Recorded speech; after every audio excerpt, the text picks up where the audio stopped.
So ladies and gents, we're here, my good friend Matt, cooking us an awesome dinner here. So we'll apologize. We'll be talking and eating here.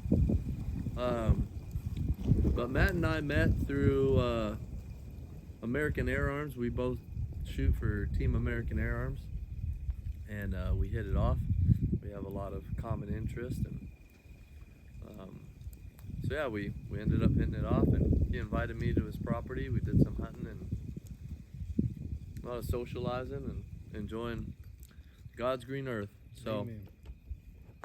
Matt, tell us a little bit about how you got into air guns and what you do now. Well, like most of us that shoot, I got my first BB gun around the age of 5. And my dad was a big hunter, a veterinarian, and loved animals, but loved to hunt animals too.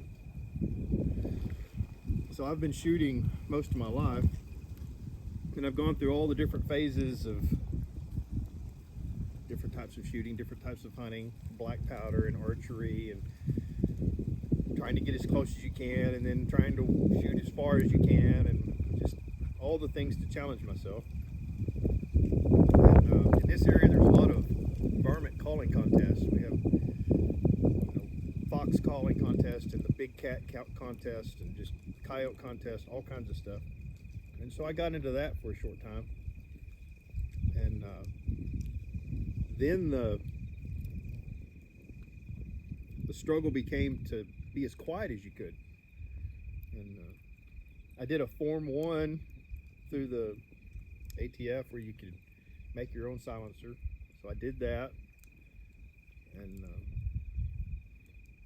started having good luck with that. I kept thinking I can get quieter. I can do quieter than this. So my wife started making fun of me because I was watching all the airgun shows, and this was, geez, 12, 10 years ago. I don't even know. There was Mr. Hollow Point, I think. There was a couple.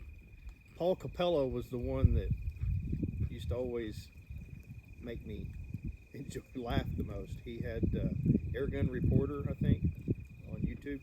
Anyway, I finally searched around and found a Bulldog on eBay, and it was one that somebody had reviewed. I think Benjamin had sent it to him and reviewed it, and then he was selling it. And so I grabbed it, and I was amazed. You know, I'd never gotten into big bore air guns before. I just thought an air gun was going to be super quiet, so I had a lot to learn. And that thing would ring your ears after you shot it. So then the struggle began to tame that thing, and I worked on deep hangers for it, and I think the next thing I did was, no, the first thing I did was a moderator. I machined a moderator to fit that trapezoidal shroud out of aluminum, and on a hand machine, a little bitty hobbyist mill lathe combo that I have at home. And 6 or 8 hours later, it did a great job.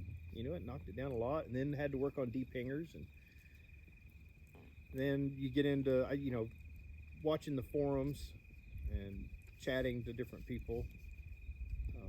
I mentioned that I'd made one and posted some results. Somebody else said, "Hey, I want one. Would you make me one?" Sure. So I think that time it was only like 5 hours at a mill, standing there machining it. Jeez. And sold it to him, and he's like, "Man, this thing is awesome." Well, he was, I don't even remember who he was, but he was much more active on the forums than I was. And so he started posting a lot, and then I had dozens of people messaging me saying, "We want one." I was like, I can't do that. I can't stand at the mill that much. I didn't have a CNC machine at the time. 5 hours? Yeah. So then I decided to start getting into, you know, surely maybe I can 3D print these things. Mm-hmm.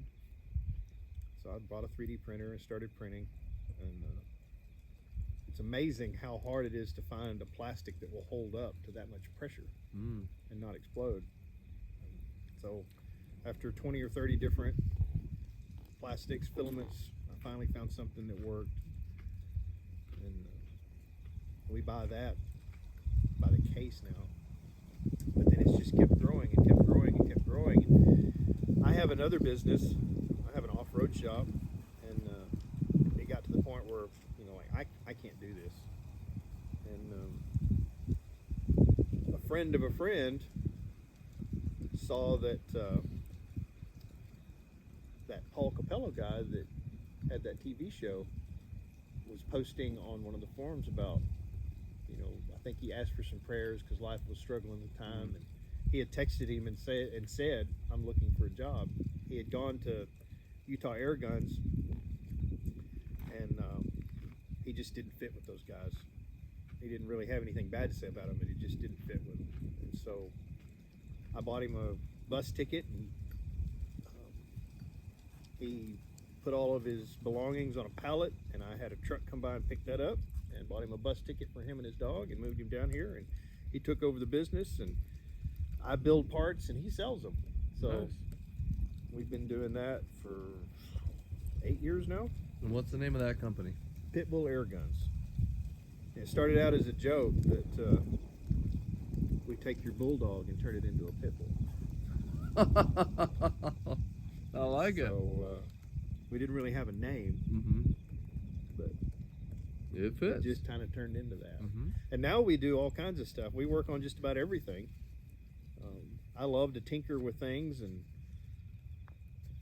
it's a perfect fit. People will send something in and said, hey, what can you do with this? And I'll play with that. Now, I personally have shot your modified Pitbull Airgun at EBR, and it was dang accurate, and it rang that. How far was that gong? 200? I don't remember which ones you were shooting at. I didn't. They wouldn't let me shoot at the 400 yard.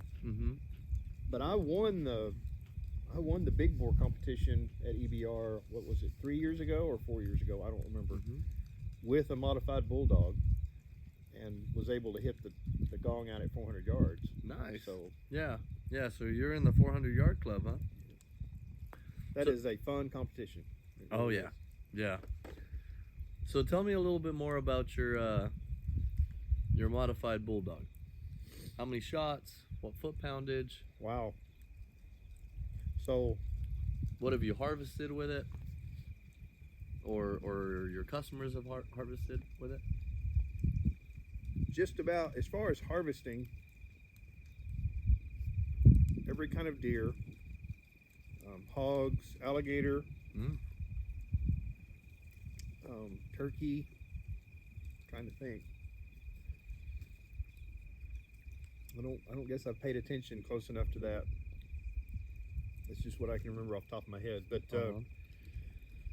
as far as power and shot count, so you're limited by your reservoir, how much air you can take with you as far as shot count. So the first thing that we did to fix that is I started machining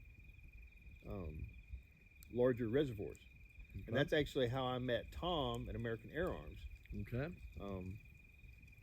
I called him because I had heard that he was the guy in the know about titanium tubes and stuff like that. Okay. And I actually tried to buy one of his guns, but I just didn't have the money at the time.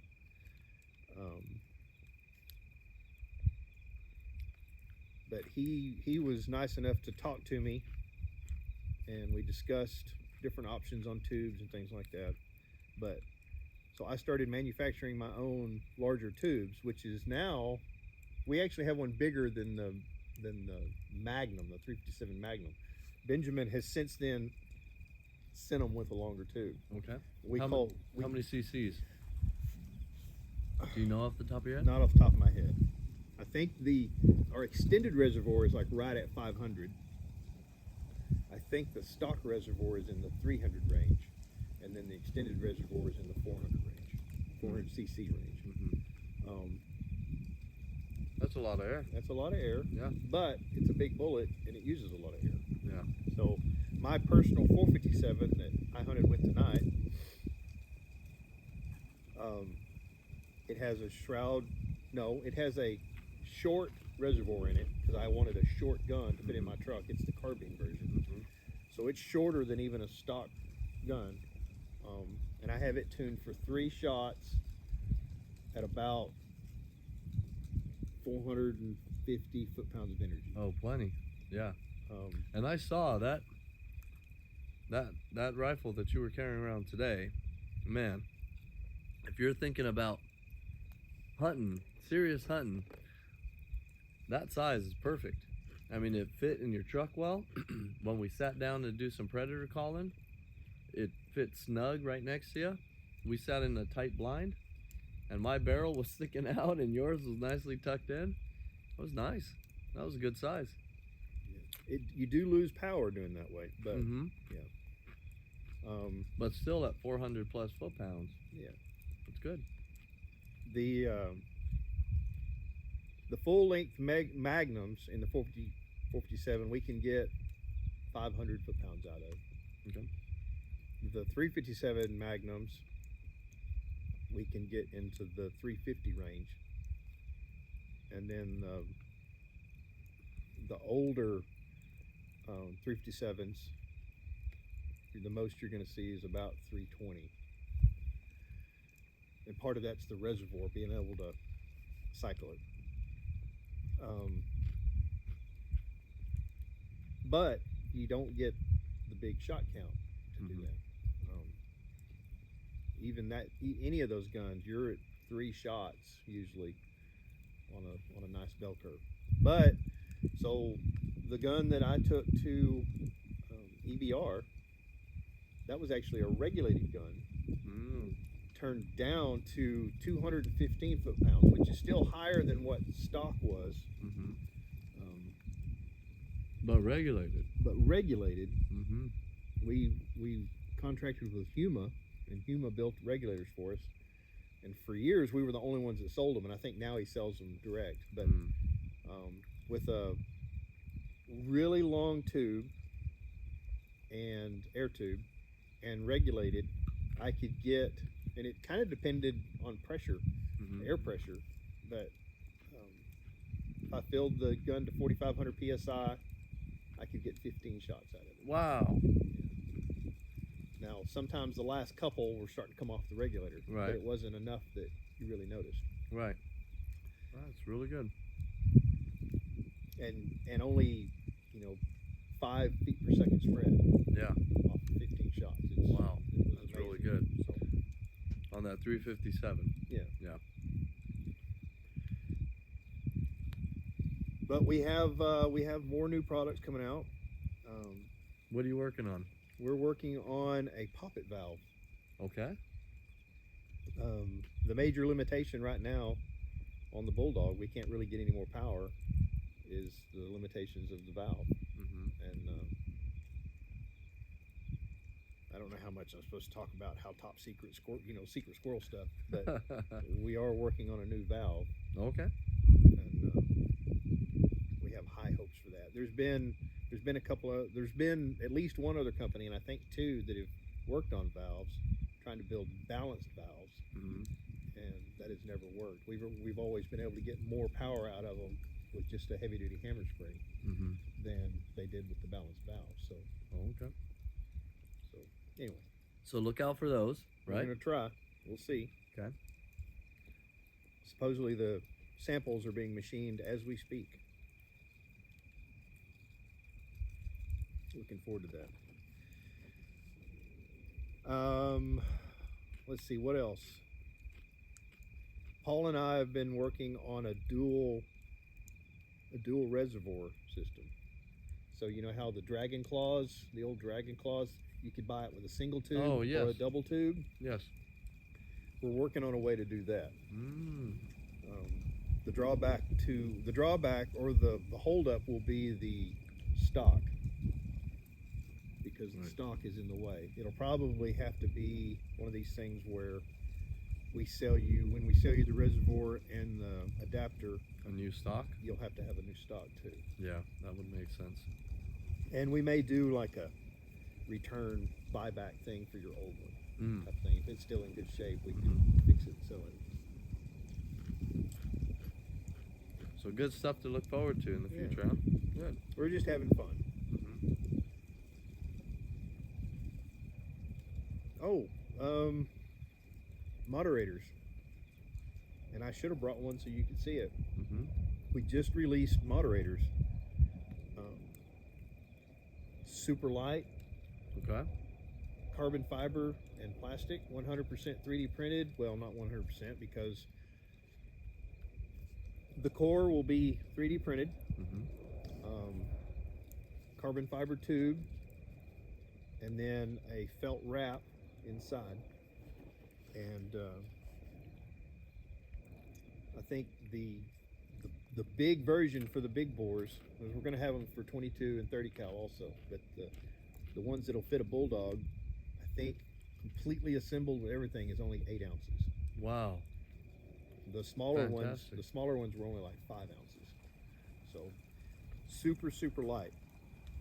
What's the thread going to be? Pretty much anything.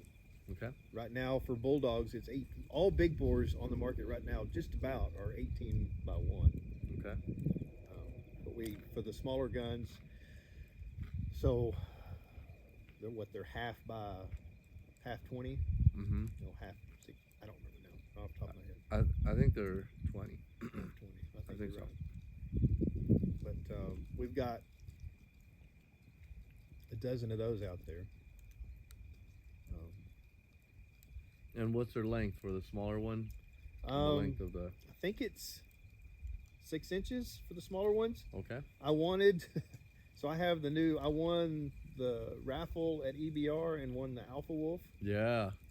And Wait, I thought that was Rooster. well, whose money was it? He's the one that stood there for an hour putting tickets in.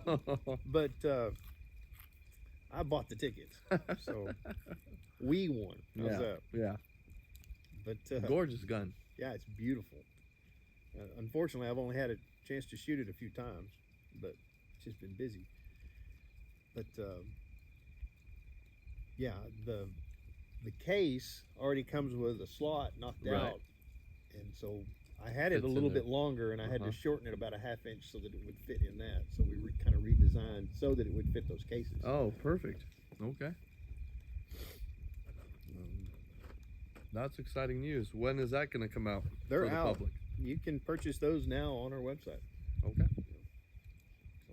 Any particular name for them? We're calling them hush puppies because everything's dog. But Paul and I are both, and we're Christians, and we're actually both Masons. And so we wanted to go with king names from the Bible. And so the big one is King Solomon. Okay. And the little one right now is David, King David. So Good. Good names. but as we go, we'll come up with different names for the different versions. Howdy folks, Matt here, Pitbull Airguns. Kind of showcasing our new moderators. We are going to sell 2 different sizes. This is going to be our big bore series.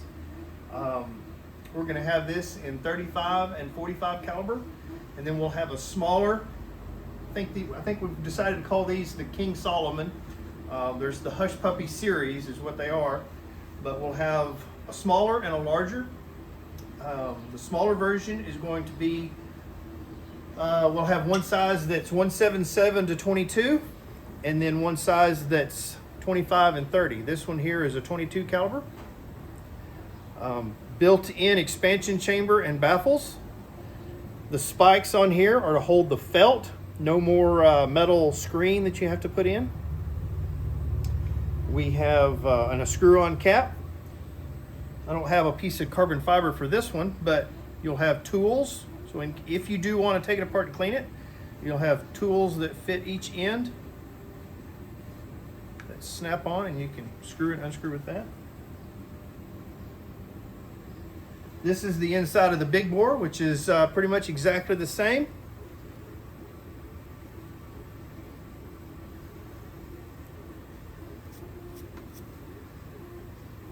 Got a spot for an O-ring here. All of our felt goes here. And then our cap will have a spot for an O-ring on the end right there. And it'll seal inside a piece of carbon fiber too, just like this. Let me pull this one apart for you so you can see what it looks like.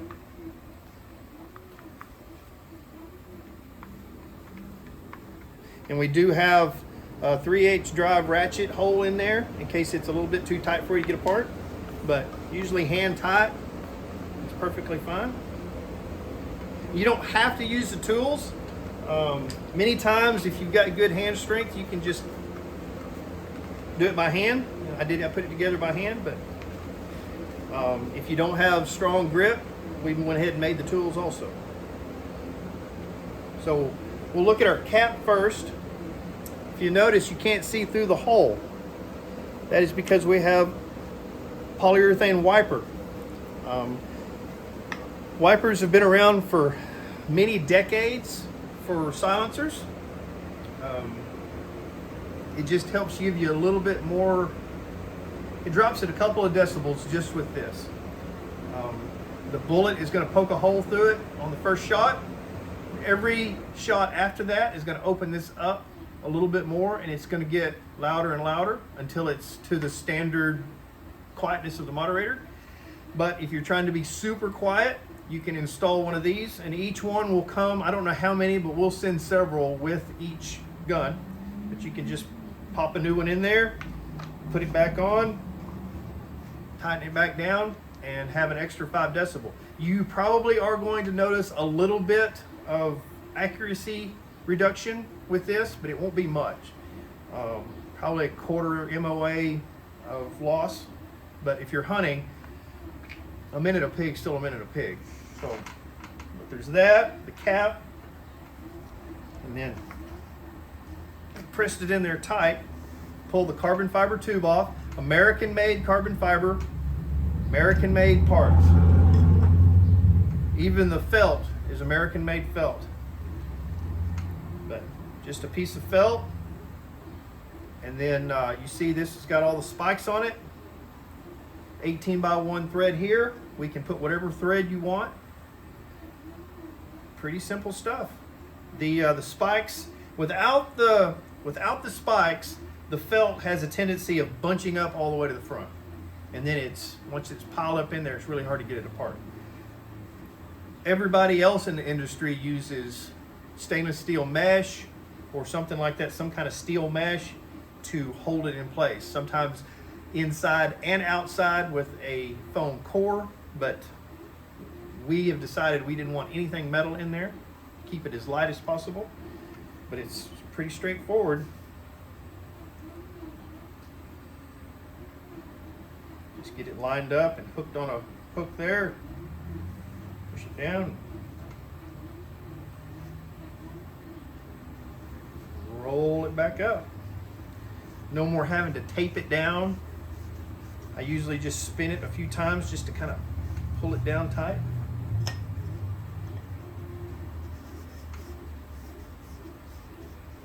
Put back around. Make sure the O-ring's not pinched out or anything as you try to put it back together. We're going to put our wiper back in our cap.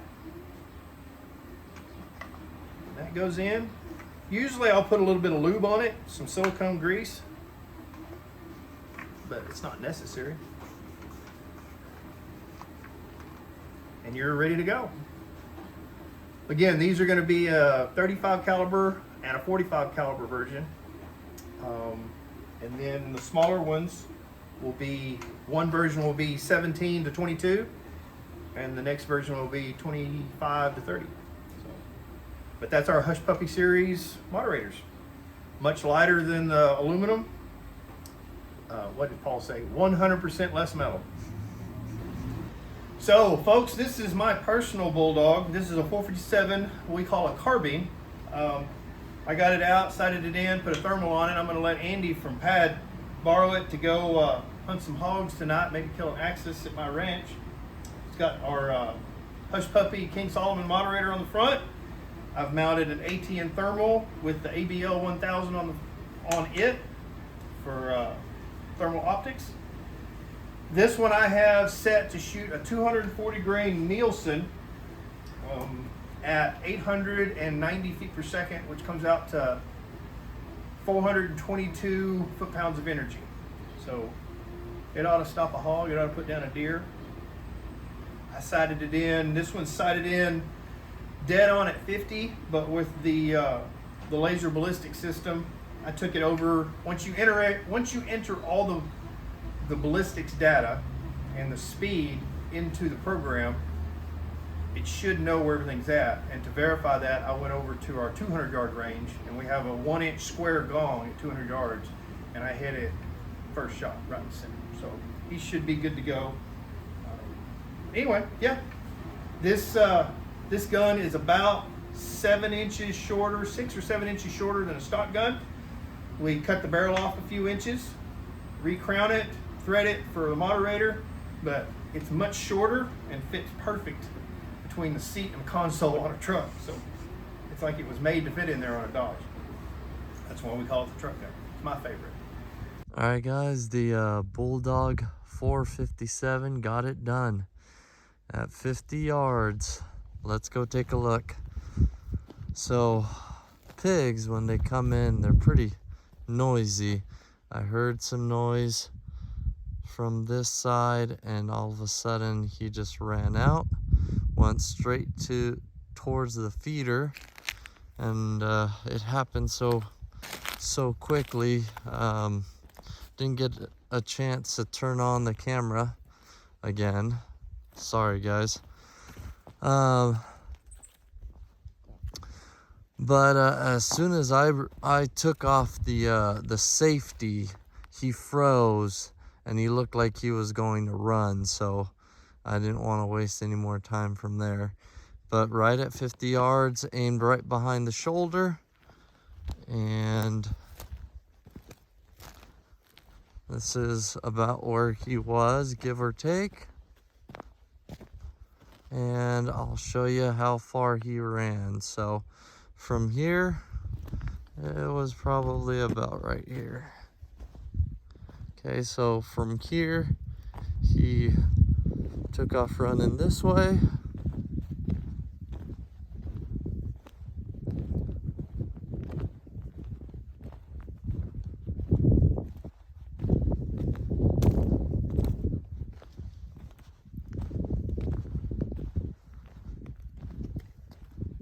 And about here, I saw him crash,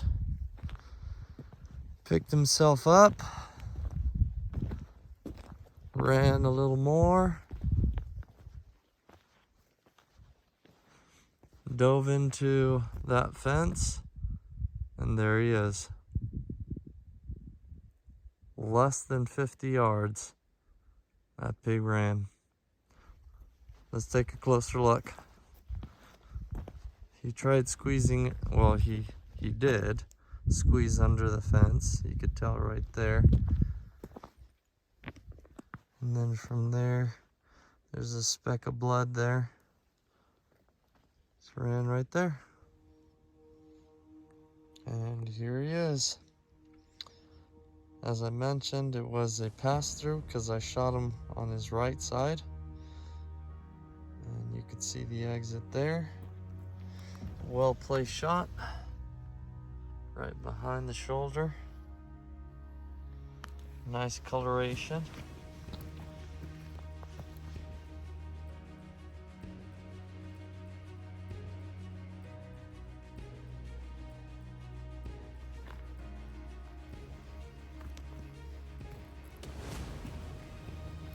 And it was a boar.